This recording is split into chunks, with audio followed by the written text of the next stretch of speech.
We've had a very eventful week. So let's do a bit of a recap. For starters, the government is open again. And with it, Congress is back in session, meaning Representative Grijalva has been sworn in, and the bipartisan petition for the full release of the Epstein investigation has reached the requisite 218 signatures to be brought to the House floor for a vote. Interestingly enough, we saw Trump bring Marjorie Taylor Greene and Lauren Boebert into the Situation Room to try and convince them to remove their names from the petition so that it wouldn't be brought to the House floor for a vote. I'll let you come to your own conclusions about why he would do something like that. Coming from the administration that is the most transparent in history, seems like they're doing a lot. There was also a trove of releases from the bipartisan House Oversight Committee. Almost 20,000 emails that were subpoenaed from the Epstein estate were then released by Republicans and Democrats. Democrats initially started with 3 scandalous emails, and Republicans replied by dropping 20,000 more that some people say they didn't actually really go through and check because there was some interesting stuff in them. And you know, of course, we'll get to that, but it seems like it was an attempt to flood out the 3 emails that the Democrats had released ahead of time. Among them, we have this gem that says, quote, "I want you to realize that the dog that hasn't barked is Trump." The victim is redacted. It's Virginia Giuffre, which has been revealed now, who you'll remember is the victim that unfortunately took her own life after her story was brought to light.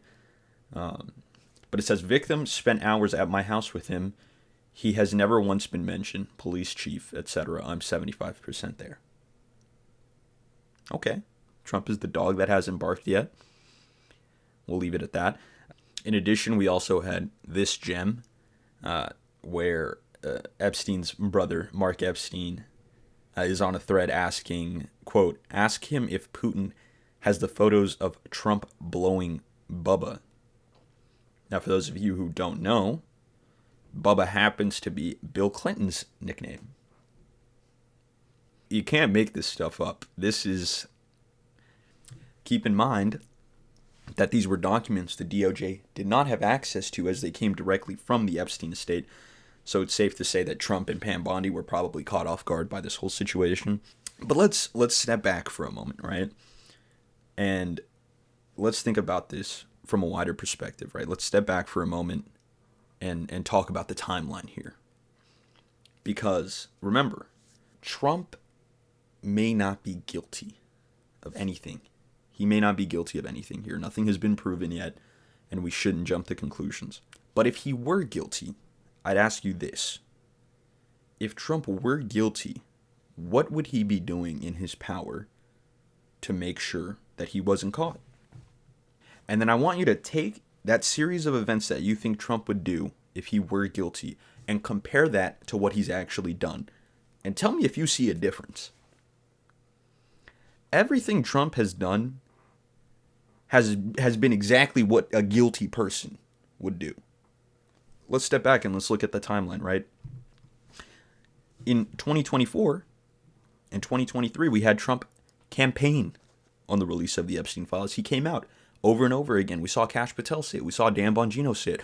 We saw the entire Republican alternative media apparatus spread this theory that, you know, Epstein was sitting on this hoard of blackmail and information on all these super rich politicians.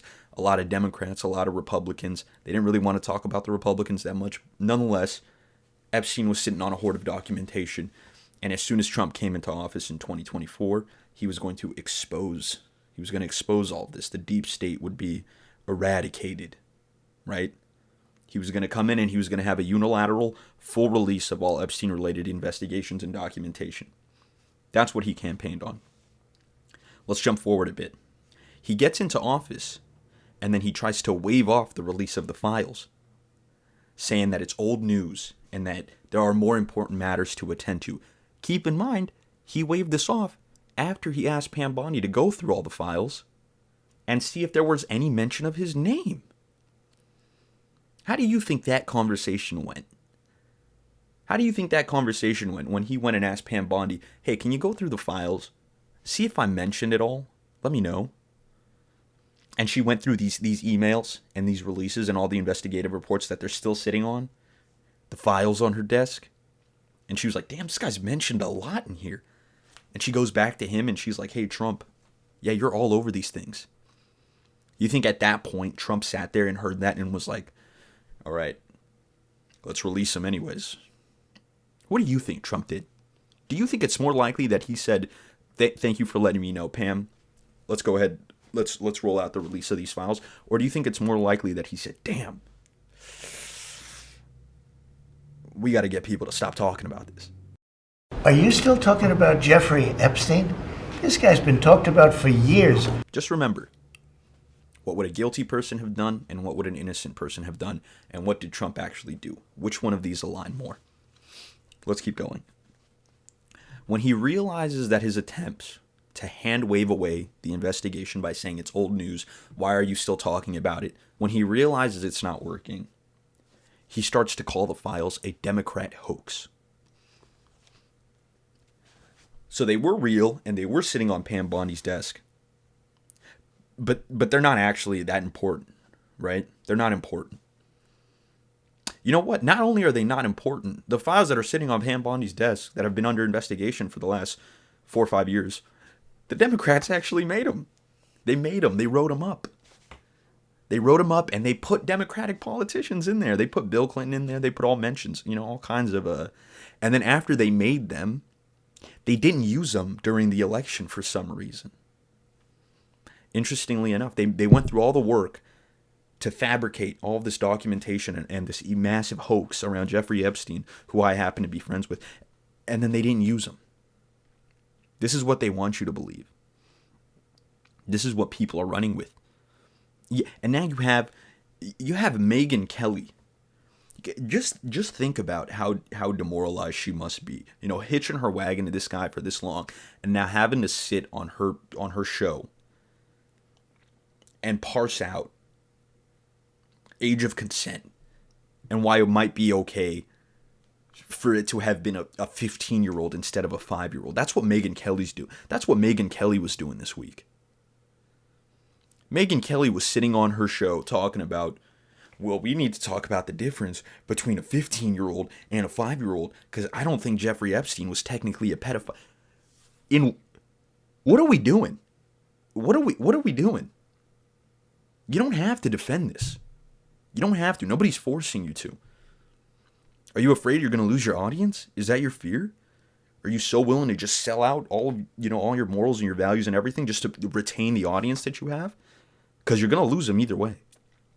People aren't going to stand behind you knowing how quickly you're willing to just buy into the next narrative, right?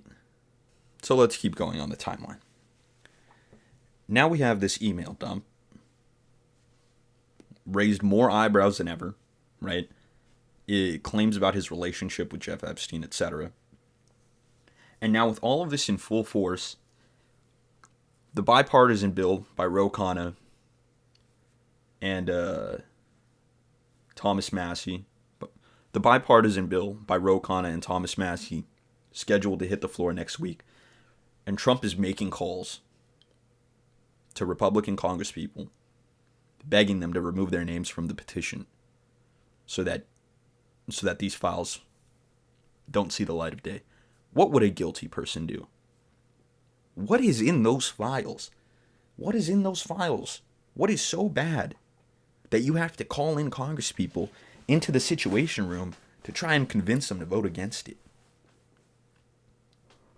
And it's so funny to me because for the last 10 years, we've had to hear conspiracy theory after conspiracy theory, Hillary Clinton's emails, Benghazi, Obama's birth certificate, right? Just the most asinine, random shit you could imagine.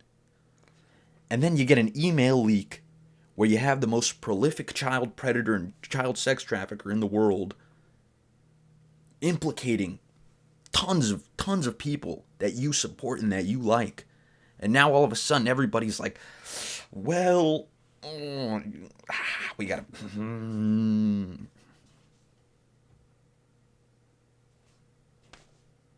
It's a treasure trove of information. This is the conspiracy theorist's dream come true, except it happened to the side that you support. And that's why it's a nightmare for a lot of you. And I think the onus is on a lot of the left, right? Right now, the left is sitting back and watching this dumpster fire unfold, right? That's not the strategic move. The strategic move is to be ready to welcome the independents, the moderates, and the median voters with open arms. Don't sit there and be the party of I told you so. We know. We already know, right? We were in the right. It's okay. We've been telling you for 10 years this guy's crazy, this guy's corrupt. We are where we are today. And no amount of I told you so is going to change that. So we should do the pragmatic, the practical, and welcome these people in. The rational ones, the ones who are willing, who come willing, open-armed, and say, hey, I was wrong. Don't browbeat them. Say it's okay. Let's fix this, right? Let's fix this. Because what's happening right now, it's not normal. We got to find a new normal. So now, right, cut to 2 days ago, I believe. Trump is now asking Pam Bondi to open a new investigation into the prominent Democrats whose names have appeared in the files. Pam Bondi has agreed to do so, and she has appointed Southern District of New York prosecutor Jay Clayton to the case, right? Why is this important? Well, for starters, you'll notice that he was very precise in his language. He only wants the Democrats investigated for some reason. Putting aside how, ridiculous and blatantly corrupt that is, the Democrats have never defended their own on this issue. The entire time they've said, if there was a prominent Democrat involved, investigate them and lock them up, put them away.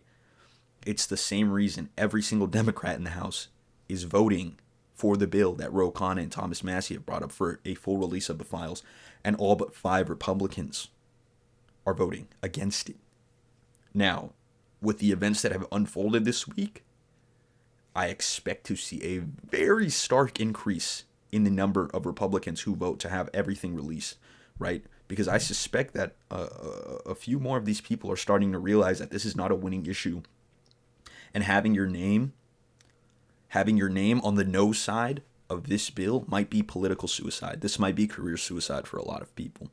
If you vote no for a full release of the Epstein files and you have to go back and sit in your town halls, do you ever expect to get another question again? That's anything but, why did you vote no on that? Because I know that's what I'd be doing. If my if my representative went and voted no on that, I'd be right there front seat at the first town hall asking, why did you vote no on that? That's strange. That's weird. That's all. Can you explain that? So I feel a lot of people, more than the five, MTG, Lauren Boebert, Thomas Massie, and there were 2 others I'm forgetting, but I believe more than the 5 will actually vote to release. And another thing about this, investigative request that Donald Trump has put out to his DOJ now, if Pam Bondi takes on the case and it's reopened under Department of Justice investigation, the relevant materials, aka the Epstein files, then become subject to active investigation, which means, conveniently enough, the files can't be released. What would someone do if they were guilty? Is this what an innocent person would do? We don't know if Donald Trump is guilty of anything. What we do know is that he's doing everything in his power so that you don't see what they know about this case. And every single piece of information that has trickled out has contradicted his public statements about it. Time will only tell. I'll see you guys next week. Check out the Gavin Newsom merch, by the way. Look at that. We got Hulk Hogan, we got Tucker, Kid Rock, and we got our dog in the middle. Shout out. All right. Take care, guys. Bye-bye.